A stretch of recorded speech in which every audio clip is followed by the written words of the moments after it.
আমি আমার জেলা মাদারীপুর। তো আমাদের মাদারীপুর জেলার 2 আসনের সাবেক এমপি ছিলেন শাহজাহান খান।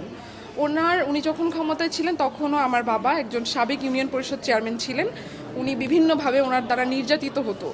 ওনার লোককে উনি জোর করে ভোট চুরি করে আমার বাবার বাজিতপুর ইউনিয়নে তার একজন প্রতিনিধিকে ওখানে নির্বাচিত সে করেন।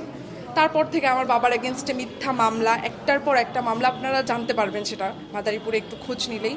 তারা বিভিন্ন ধরনের মিথ্যা মামলা আমার বাবাকে দিয়ে বিভিন্ন সময় হয়রানি করিয়েছে। তো আমরা যখন একটা ফ্যাসিস্ট সরকারের পতন করেছি, আমরা একটা নতুন উদ্যমে আমাদের জীবনটা শুরু করতে যাচ্ছিলাম। তো সেখানেও এখনও দেখা যাচ্ছে যে আমরা পুরোপুরিভাবে স্বাধীন হইনি। কারণ আমার বাবা একজন সাবেক ইউনিয়ন পরিষদ চেয়ারম্যান, 2021 সাল পর্যন্ত ছিল তার ক্ষমতা।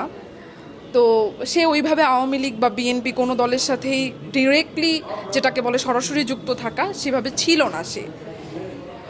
তো এখন দেখা যাচ্ছে যে আপনারা সবাই মোটামুটি অবগত যে মাদারীপুর লেকে দীপ্ত হত্যা মামলা হয়েছে রিসেন্টলি একটা। এটাতে আমার বাবাকে 13 নম্বর আসামি করা হয়েছে। তো এটার কোনো ভিত্তি নেই, এবং সে যে আসলে অপরাধী কিনা এটাও কিন্তু তারা জানে না। তারা আন্দাজের ওপরে একটা ভিত্তিহীন, একটা মিথ্যা বানোয়াটভাবে এই মামলাতে তার নামটা এখানে ঢুকানো হয়েছে। আর এটা যে করেছে সে আমাদের মাদারীপুর জেলার যুব দলের আহ্বায়ক, আমাদের ওখানকার একজন আওয়ামী লীগের সভাপতি হবে সম্ভবত। ওনার কাছ থেকে 12 লাখ টাকা, যেটা শোনা গিয়েছে, এটা ওখানকার সবাই জানে, 12 লাখ টাকার মতো নিয়ে আমার বাবার নামটা 13 নম্বরে সে লিস্টে দিয়েছে।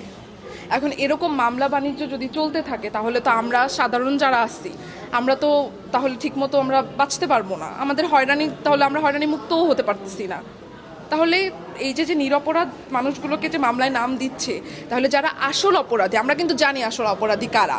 আমি একজন স্টুডেন্ট, আমি এই আন্দোলনে ছিলাম, আমি কিন্তু জানি ওখানে শাহজাহান খানের নেতৃত্বে ছাত্রলীগ আর পুলিশ বাহিনী আক্রমণটা করেছিল মাদারীপুর লেকে। সেখানে একটা ছেলে দীপ্ত দে, সে মারা গিয়েছে।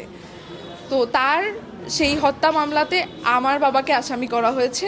তো এটার আমি মনে করি যে শহীদ ভাই আমার দীপ্ত, তার রক্তের সাথে এটা বেইমানি করা হচ্ছে। কারণ আসল অপরাধীদেরকে বাদ দিয়ে আমরা নিরপরাধ মানুষকে এই মামলাতে নাম দিচ্ছে। যারাই এই মামলা বাণিজ্য করছে তারা কিন্তু নিরপরাধ মানুষগুলোকে দিচ্ছে। তো আমাদের শহীদ ভাইদের রক্তের সাথে বেইমানি করা হচ্ছে। আমি প্রধান উপদেষ্টার দৃষ্টি আকর্ষণ করে বলতে চাই যে আমরা আওয়ামী লীগের আমলেও বিভিন্নভাবে হয়রানির শিকার হয়েছি। বিভিন্ন মিথ্যা মামলা বলেন, বিভিন্নভাবে সাপ্রেসড হওয়া, ডমিনেটেড হওয়া, সবই আমরা হয়েছি। এখন যদি সেই সরকারের পতন হয়েছে, ঠিক আছে, আমরা একটা ফ্যাসিস্ট সরকারের পতন করেছি, আমরা ছাত্ররাই কিন্তু এই উদ্যোগটা নিয়েছিলাম, হয়তোবা আমাদেরকে সাহায্য সহযোগিতা করেছে অন্য দিক থেকে। তো এখনও আমরা যদি সেই একই হয়রানির শিকার হই, তাহলে আমরা আসলে কার কাছে বিচার চাইব? আমার জায়গাটা কোথায়? এখানে এই মামলাগুলো বিভিন্ন থানা, কোর্ট এভাবে নেওয়া হচ্ছে। তারা কি আসলে ইনভেস্টিগেশন করে মামলার নামগুলোকে নিতে পারছে না? তাহলে এখানে স্বচ্ছতাটা কোথায় থাকলো? বিচার বিভাগ বলেন, আইন বিভাগ বলেন, এগুলোর স্বাধীনতা তাহলে কোথায় থাকলো? যদি আরেকজন টাকা খেয়ে নাম দেওয়ার মতো ক্ষমতা সে রাখে, তাহলে আমরা কার কাছে আসলে বিচারটা চাইবো?